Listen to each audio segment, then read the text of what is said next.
आज हम skin burn यानी जल्द के जलने के ऊपर बात करेंगे। स्किन कैसे जलती है, इसकी कुछ अक़साम होती हैं।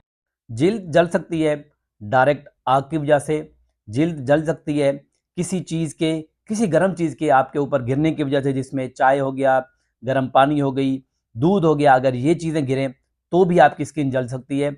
और तीसरे नंबर के ऊपर होता है इलेक्ट्रिक बर्न की वजह से, अगर आपको कोई करंट लगता है तो उसकी वजह से भी आपकी स्किन बर्न हो सकती है।